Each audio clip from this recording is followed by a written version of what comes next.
우리 집사람. 그건 집사람이 벌써 쓰러져가지고 의식이 없는 거예요.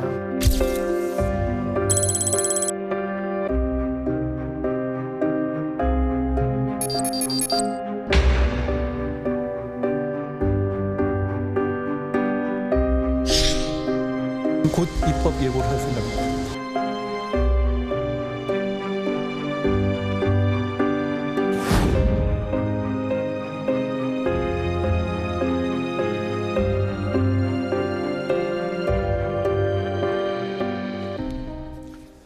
일단 흉악범죄 사회적 공분과 불안이 커지자 법무부가 가석방 없는 종신형 도입 추진을 공식화했습니다. 사실상 사형제가 폐지된 상황에서 가석방 없는 종신형이 흉악범죄로부터 국민들의 안전을 지킬 수 있는 대책이 될 수 있을까요? 한국형사법무정책연구원 승재현 선임연구위원과 함께 관련 내용 자세히 짚어보겠습니다. 연구원님 어서 오세요. 네, 안녕하십니까. 네, 자 최근에 무차별 범죄 길거리 나가기 두렵다 이런 분들도 많고 상황이 심각하긴 하죠. 사실 지금 대한민국은 과거에는 안전한 사회라고 이야기했습니다. 하지만 제가 바라보는 한 20년 동안 형사정책을 하면서 지금의 대한민국은 위험한 사회로 들어갈 수 있는 진입의 문턱에 서 있다. 지금 제대로 흉악범죄를 진압하지 아니하면 진짜 심각한 사회가 도래할 수 있다는 측면에서 과거에 좀 안정화된 소프트한 형사정책을 만들었다면 지금은 좀 약간 레디컬하더라도 좀 적극적인 형사정책이 만들어졌으면 한다. 이런 말씀 드리겠습니다. 네, 자 이렇게 무차별 흉악범죄가 잇따르자 한동훈 법무부 장관이 가석방 없는 종신형을 입법 예고했는데 이와 관련한 한동훈 장관의 발언 듣고 가겠습니다. 중증 정신질환자에 대한 비자의 입원 제도 개선, 그러니까 한마디로 말해서 사법 입원 제도를 도입하는 걸 추진할 거고요.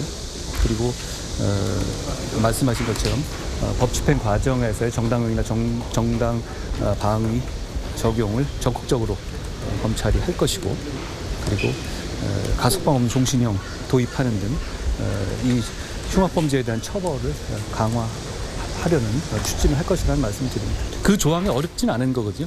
그 형법상의 무기징역의 종류 중에서 가석방이 가능한 것과 가능하지 않은 것을 나누는 조문으로 충분합니다. 자, 한동훈 장관이 얘기하는 가석방 없는 종신형 구체적으로 어떤 징벌입니까? 아마 형법의 42조의 2를 새롭게 만들어 가는 건데요. 네. 지금은 무기징역형 하나밖에 없습니다. 그 무기징역에는 가석방이 분명히 존재하는 것이고 거기에 하나의 형종을 집어넣자는 거죠. 가석방이 허용되지 않는 무기형. 그래서 판사가 어떤 범죄를 봤을 때 이 사람은 무기형 중에 가석방이 가능한 무기형과 이 사람은 도저히 사회로 돌려보내는 거는 어려운 것 같아. 이 사람은 좀 영구히 격리하는 게 필요한 것 같아라고 하면 가석방이 허용되지 않는 무기형을 하겠다는 건데요. 이미 법원에서도 저 내용이 없을 때 판사가 그런 이야기를 합니다. 이 범죄는 도저히 바깥의 세상에 나가기는 좀 어려운 범죄라고 생각한다. 우리 사법부가 행정부가 판단해야 될 가석방 없는 종신형을 이야기하는 것은 우리의 범위에 벗어나 있지만 행정부인 법무부도 이러한 어떤 가석방 없는 종신형으로 이 사람을 좀 개선 교화를 시켰으면 좋겠다. 이런 의견을 밝혔던 적도 있습니다. 네, 자 여론조사 해봤더니 응답자의 무려 87%가 이 가석방 없는 종신형을 찬성한다라는 결과가 나왔더군요. 자, 그만큼 이런 무차별 범죄에 대한 이 두려움이 크다 이렇게 해석할 수 있겠죠? 사실 앵커도 잘 알고 계시겠지만 대한민국은 지금 사형이 선고되지 않는 나라입니다. 다른 말로 흔히 말해서 강도 살인죄로 무기징역형을 받고 교정시설에서 수용생활하다가 또 한 사람의 동료 수감자를 죽여요.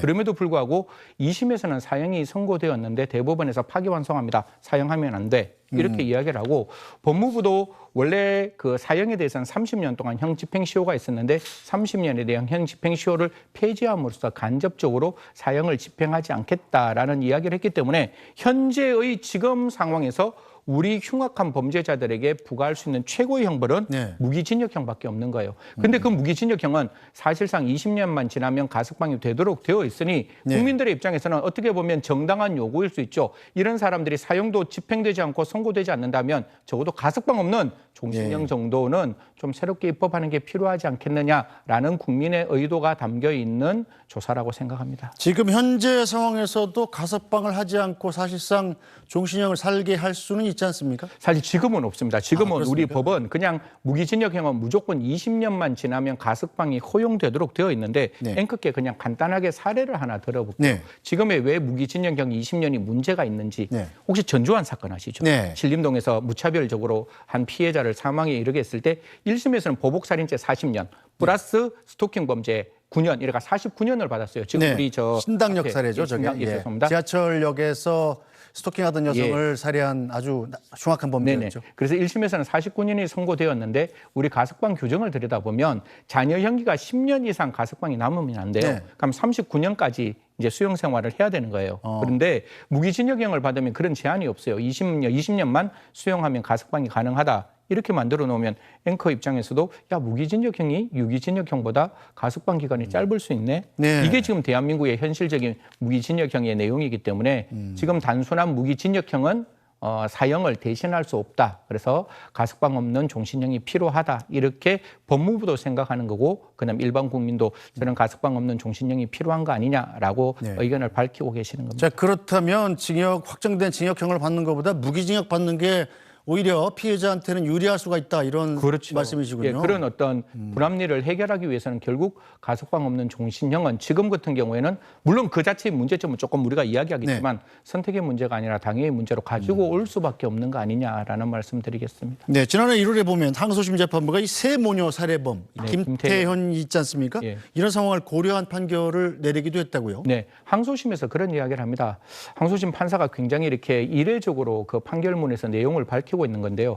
분명히 세 모녀를 살해했으면 사형을 선고하는 게 마땅하다 이렇게 이야기를 합니다. 하지만 과연 사형제도가 형벌로서 실효성을 상실한 지금 아까 제가 말씀드렸죠. 집행되지 않고 사실상 법원에서 선고되지 않는 사실상 사형제도의 모라토리움이 만들어진 지금의 상황을 고려한다면 과연 김태현에게 사형을 선고하기에는 이 김태현의 범죄가 완전히 개선교화가 될 수 있는 가능성이 제로라고는 볼 수 없는 것이다 라고 해서 무기징역형을 선고하면서 이런 얘기합니다. 정말 우리 법원에서는 할 수 없는 말이지만 내가 생각했을 때 사형을 선고할 수 없을 따름이지 당연히 김태현은 가석방 없는 종신형으로 끝까지 수용 생활을 하는 게 마땅하다라고 일갈했습니다. 네, 지금 우리나라가 현실적인 사형 집행 중지국이 돼 있는 거지 그렇죠. 사형을 선고할 수 없는 건 아니지 않습니까? 네네.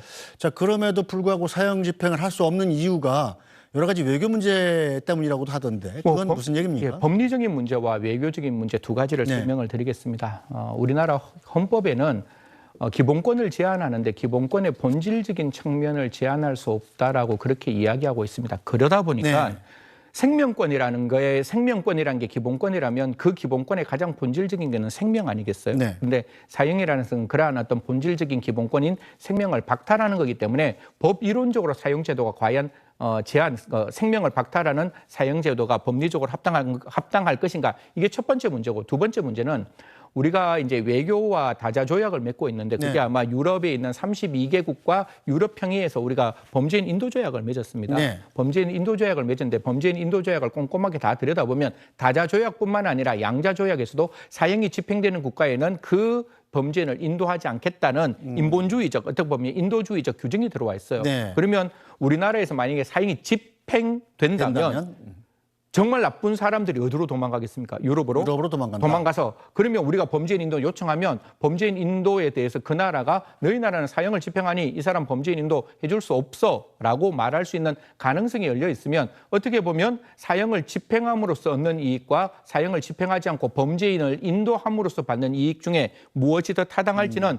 나름대로 법무부나 외교부에서 판단해야 될 문제인 것 같아요. 그래서 좀 어떻게 보면 단순한 문제가 아니라 좀 고민하고 복잡다기한 문제라는 말씀드리겠습니다. 네, 그래서 어쨌든 징벌을 더 강하게 하자는 차원에서 지금 가석방 없는 종신형을 하자는 건데 네. 실제로 이 무기징역 받고 가석방 되는 경우가 그렇게 많습니까?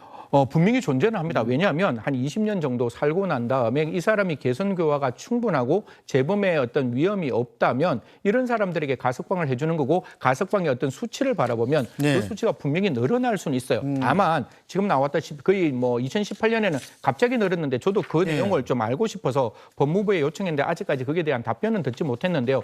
평균 한 20년 가까이가 가석방되고 이거는 법무부가 자체적으로 판단하는 건 아닙니다. 네. 그러니까 법무부 장관이 이 사람 가석방해 이런 게 아니라 가석방 심사위원회에서 가석방 심사를 하는데 먼저 그 교정시설에 있는 그 교정시설의 장이 이 사람은 가석방할 필요가 있는 사람입니다. 네. 개성교화가 충분해요. 그래서 가석방 심사위원회에 올리면 가석방 심사위원회에 있는 집단지성이 이 사람들 중에 정말로 개선의 교화가 충분하고 재범의 위험성이 없는 사람만 가석방을 하게 되는데 한 말씀만 드릴게요. 예. 지금 무기징역형을 받은 사람 중에 우리가 굉장히 흉악하게 생각할 수 있는 사람들 굉장히 많거든요. 네. 지금 김태현도 우리가 방금 그렇죠. 전에 말씀드렸고 전주환도 방금 전에 말씀을 드렸고 혹시 기억하시는지 모르겠지만 전자발찌를 차고 무관 생명을 두 사람 빼앗았던 사람도 존재하고 아까 무기징역형 받고 다시 수용 시설에서 다른 동료 수용자를 살해한 그 사람들도 분명히 존재하잖아요. 네. 근데 그 사람도 가석방 가능한 거 아니에요. 근데 그 사람이 앞으로 20년 후에 가석방이 우리가 안 된다라고 마침표 찍을 수 없는 상황이기 때문에 네. 그런 부분에 있어서 우리가 좀 신중해야 되고 가석방 심사위원회에서도 적어도 이런 사람들 우리가 봤을 때 좀 죄송한 말씀이지만 그 사람들한테는 인간의 어떤 모습을 하지 않는 인간으로서 할 수 없는 범죄, 흉악한 범죄를 네. 저지른 사람은 사실상 사형이 집행되지 않을 따름이지 그 사람들이 사회생활에서 우리의 구성원과 함께 살게끔 해서는 저는 좀 안 되지 않느냐. 사법부가 판단한 판단을 행정부가 쉽게 뒤집어 엎어서 가석방하는 것은 조금 지양해야 되지 않을까 네. 이런 말씀 드리겠습니다. 네, 자 이렇게 사형제가 사실상 사문화된 상황에서 가석방 없는 종신형에 찬성하는 국회 내 의견도 늘고 있는데요. 들어보겠습니다. 시대전환 조정훈 의원의 얘기입니다. 또 한편으로는 1년에 무기징역을 받은 범죄자들이 가석방되는 숫자가 20명, 30명씩 됩니다. 네. 또 출소하면 보복하겠다라는 뉴스들이 끊임없이 나오고 있고요. 저는 이런 상황에서 우리 국민들이 갖고 있는 불안한 감정, 특히 피해자와 피해자 가족들이 갖고 있는 보복 범죄에 대한 두려움, 네. 이런 것들을 보호하는 것은 국가의 가장 중요한 의무라고 생각합니다. 그래서 실질적 사형제에 준하는 효과, 네. 효과라고 하시면 범죄 예방, 네. 정의 실현, 그다음에 보복 범죄에 대한 피해 감소 했을 때 종신형 없는 가석방 없는 종신형이 가장 근접한 대안이다. 네, 한편에서는 그런데 가석방 없는 종신형이 한계가 있다. 이런 의견도 있습니다. 다른 전문가 얘기도 듣고 오겠습니다. 가석방 없는 종신형의 경우에는 아무리 교도소 안에서 성실하게 생활을 하더라도 가석방이 될 가능성이 없다는 그런 생각 때문에 그 안에서 자신들의 그 행동을 규제하고 통제할 수 있는 그런 방법이 없습니다.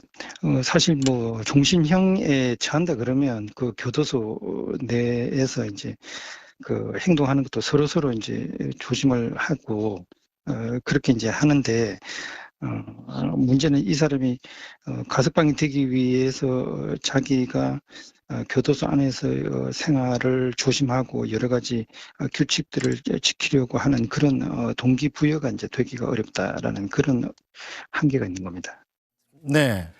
자, 이렇게 가석방 없는 네. 종신형에 대한 찬반 양론이 존재를 하는데, 자, 그럼 어떻게 해야 국민의 생명과 안전을 지키는 가장 효과적인 방법일까요? 지금 앞에서 말했던 의원의 말씀과 동일하게 지금 상황에서는 사형이 집행되지 않고 선고되지 않는다면 거기에 대해서 국민들이 생각하고 있는 정의관에 맞는 형벌이 만들어져야 된다고 생각합니다. 네. 그런 의미에서는 가석방 없는 종신형 선택의 문제가 아니라 당위의 문제라고 생각하는데요. 뒤에 있는 곽 교수님의 말씀도 충분히 일리가 있죠. 그러면 우리가 희망도 주고 그 사람이 가석방 없는 종신형과 유사한 어떤 제도를 만들면 되는 거잖아요. 네. 그럼 지금 무기징역형 아까 제가 20년이라고 말씀드렸죠. 그게 옛날에 징역 15년일 때 20년이었어요. 근데 지금 유기형 상한이 30년으로 늘었거든요. 네. 그러면 15년 때 20년이었으면 30년, 유기형 상한이 2배 늘었으면 가석방 기간도 2배 늘리면 되잖아요. 그러면 적어도 가석방 기간을 40년 정도 후에 가석방 하겠다라고 하면 분명히 40년 지나면 가석방할 수 있는 희망이 있잖아요. 그러면 네. 개성교화의 여지도 존재하는 것이고 적어도 20대에서 30대를 저질렀다면 60대 중반이나 후반에 비로소 가석방이 되는 거니까 네. 어떻게 보면 세상 밖으로 나오더라도 세상의 위험성이 어느 정도 감소한 감소했다는 측면이 보이니까요.